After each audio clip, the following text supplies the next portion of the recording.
telefónica, y se lo agradezco mucho, a Antonio Ledesma, el alcalde de Caracas, quien hace unos días logró evadirse de la prisión domiciliaria en la que estaba en la capital venezolana, salir del país, salir a Colombia y desde ahí emprender una gira internacional para denunciar muchas cosas que están ocurriendo en su país. Antonio, le agradezco mucho que me tome la llamada. Entiendo que está usted en la ciudad de Washington, en los Estados Unidos. Sí, Pascal, saludarte, igual a todos los mexicanos. En este momento estoy comenzando una actividad en Miami, después de concluir satisfactoriamente la agenda pactada para Washington hasta la tarde de ayer. Y lo que tratamos es de sumar nuestra voz a la diáspora de millones de venezolanos que están ya en el exilio, que están padeciendo el destierro, y sumando nuestro esfuerzo a la presión internacional para que Venezuela se pueda producir un periodo de transición para liberar a Venezuela de la narcotiranía de la cual somos víctimas en la hora actual. Antonio, cuéntenos brevemente cómo fue posible. Usted estaba pues en prisión, en detención domiciliaria desde el 19 de febrero de 2015. ¿Cómo logró salir, romper ese cerco y salir del país? Bueno, primero lo que hice fue liberarme, porque además de preso político era un secuestrado del régimen, me mantenía ya por más de 1000 días privado del derecho a la libertad, con un juicio donde no había oportunidad de defenderse. Yo tuve en estos más de 1000 días una sola audiencia. El expediente es un expediente hecho con pruebas absolutamente falsas. Por eso fue una liberación y una apuesta cargada de mucho riesgo. Y como pudiéramos decir coloquialmente, me la jugué y afortunadamente logramos llegar a territorio colombiano, como usted lo decía en la presentación introductoria, en la cual me ofrecieron asilo. Se lo agradecí mucho al presidente Santos y luego viajé a España, donde también nos atendió el presidente Rajoy y otras fuerzas políticas, y estamos definiendo el estatus que vamos a tener y dónde vamos a ubicarnos para que tengamos un eje para desplazarnos por el mundo, como usted también lo comentaba, y en esta gira internacional. ¿En esta gira tiene usted pensado visitar México? Sí, está planteado. Estamos cumpliendo este primer contacto con el norte, y aquí en Estados Unidos, luego ir a posiblemente Brasil, Argentina, Chile, y luego regresar a Europa, y también previsto visitar México cuando lo coordinemos con las autoridades y con otras distintas fuerzas políticas e institucionales de México. ¿Usted cree que diferentes países de América Latina y del mundo están haciendo lo suficiente para ejercer presión sobre el régimen venezolano ante pues lo que es evidente, las violaciones a los derechos humanos y diversas cosas muy negativas que están ocurriendo en su país? Creo que en esta última etapa se está haciendo por lo menos algo más. La participación de México en el Grupo de Lima, que ha dado ocasión de asistir a Venezuela en medio de esta crisis, a nosotros nos parece un gesto alentador, y sabemos también de la preocupación de la Cancillería mexicana sobre este conflicto, que no solo es un peligro para Venezuela, sino una amenaza continental, porque estamos hablando de un régimen coludido con el narcotráfico, con el terrorismo, y cuyos jerarcas están embarrados con escandalosos hechos de corrupción. Es tan evidente esta catástrofe humanitaria producto de los robos, del saqueo que se le ha hecho al Tesoro Público, que ellos no han tenido otra alternativa que apresarse entre sí. Hemos entendido que hoy en la madrugada funcionarios de inteligencia militar detuvieron al exministro de Energía y Minas designado hace algunas semanas, meses atrás por Nicolás Maduro, por las irregularidades que hay en el manejo de la empresa petrolera, y que también fue detenido el señor Eulogio Bertino, lo que corre por las redes, información que nos llegó de Venezuela, y que esto ocurrió en la madrugada venezolana. Conocimos hace unos días, pues, de la virtual quiebra de las finanzas nacionales de Venezuela, la incapacidad de pagar sus deudas. ¿Hacia dónde está evolucionando esta situación y qué significa en el día a día para millones de venezolanos? El día a día es hambre, es desolación y muerte. En Venezuela vivimos una gran paradoja. Somos el país con las mayores reservas de petróleo del mundo y resulta que al mismo tiempo somos el país con los más altos índices de inflación del mundo, cifras que revelan el estado de pobreza en que vive el 85% de la población nacional. Y eso ocurre en un país que ha hipotecado el futuro de los venezolanos. El gobierno, el régimen actual ha pagado en los últimos 4 años 72.000 millones de dólares nada más por concepto del servicio de la deuda, una deuda que nos ubica también como el país con la mayor carga de hipotecas del mundo. Y eso se traduce, como usted lo preguntaba, en el día a día en desabastecimiento de alimentos, de medicamentos, porque esta demagógica y fatídico populismo nos convirtió en un país más rentista que nunca.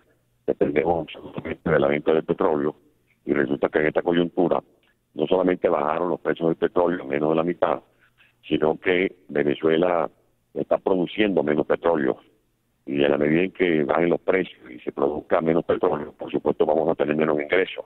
Y si no hay ingresos, no hay divisas. Y si no hay divisas, no hay posibilidad de abastecer la demanda interna, porque la producción venezolana fue devastada por las políticas intervencionistas de un régimen que no respeta el derecho de propiedad. Y por eso se han invadido, expropiado, arrebatado fincas productoras de carne, de leche, de siembras, de arroz, de maíz, etcétera. Y eso es lo que ha agravado esta catástrofe humanitaria que estamos viviendo en Venezuela.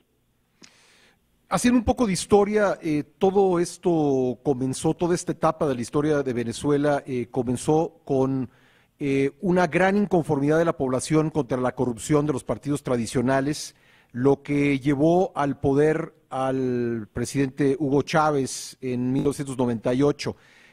¿Cree usted que pues esta apuesta que hicieron los venezolanos por la corrupción fue bien lograda?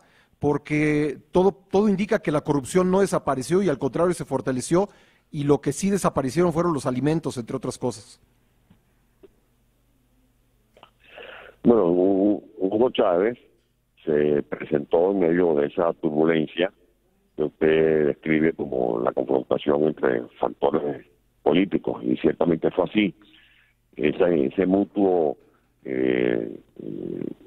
corrido venezolano de mutuas acusaciones terminaron desprestigiando el estatus político de ese momento.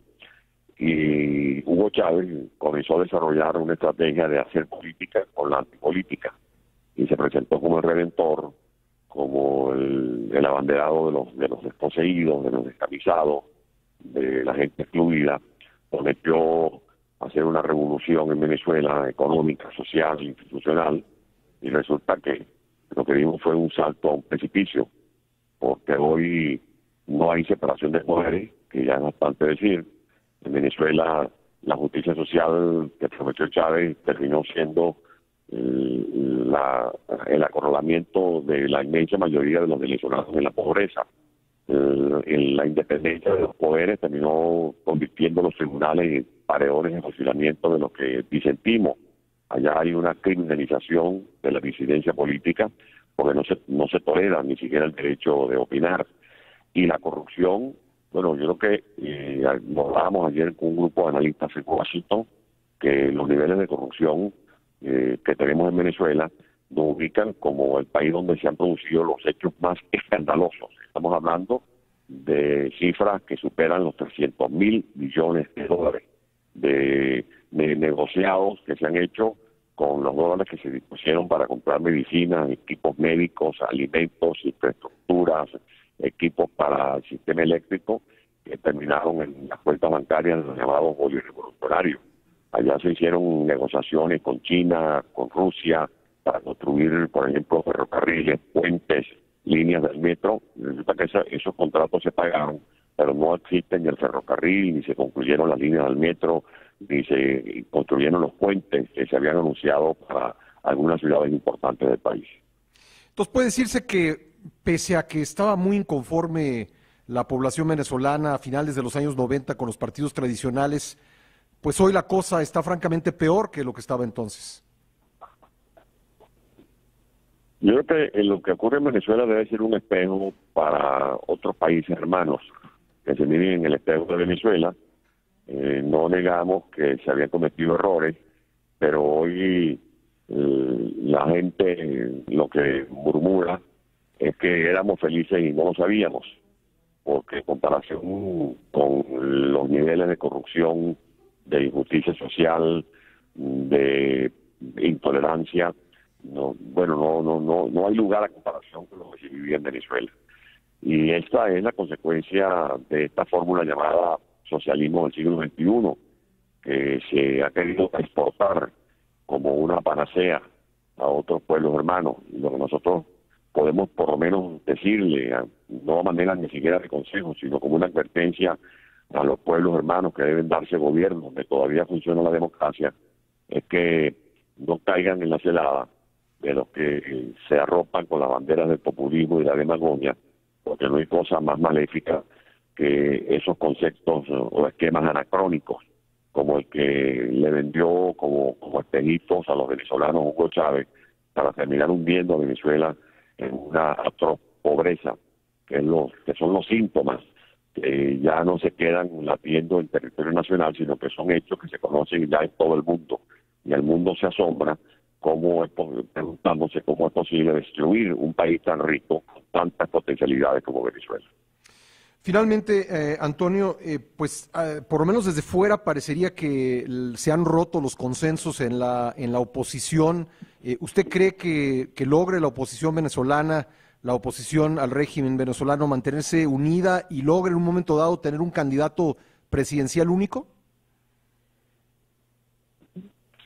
Ya esa experiencia la vivimos y no tengo por qué pensar que no va a ser posible. Yo creo que va a ser necesario para poder enfrentar un régimen de estas características. Es indispensable la unidad, pero una unidad con un propósito bien definido, una unidad con una ruta para saber hacia dónde queremos orientar nuestros esfuerzos, qué es lo que queremos, cómo lo vamos a lograr, cómo lo vamos a conquistar, con una dirigencia que sea coherente y sobre todo con una dirigencia que merezca el respeto de la ciudadanía, porque no se trata solamente de librar a Venezuela de esta narcotiranía, sino de emprender un nuevo gobierno, y ese nuevo gobierno tiene que resolver, para mí, el gran problema que tiene Venezuela, que es la crisis moral, más allá de la crisis económica a la cual ya me he referido, de la crisis social que también cuenta mucho en nuestra agenda de trabajo, está también el compromiso ético de enfrentar la crisis moral que nos deja coherencia esta engañosa propuesta del socialismo del siglo XX. Pues Antonio Ledesma, le agradezco mucho esta comunicación, pues sería muy bueno para nosotros si cuando se concreta la visita a México pudiéramos tener una entrevista incluso más amplia en nuestros estudios, si esto es posible. Le agradezco mucho, Antonio Ledesma, la posibilidad de conversar. Muchas gracias a ustedes y un abrazo a todos los hermanos mexicanos. Gracias. Antonio Ledesma, el alcalde de Caracas, fue pues elegido por primera vez en noviembre de 2008, fue reelegido en 2013, en diciembre terminaría su mandato, pero en 2015 pues fue detenido, recluido en su casa de la que pudo escaparse hace apenas unos días y ahora está haciendo una gira internacional para pues dar a conocer la situación que se vive en Venezuela.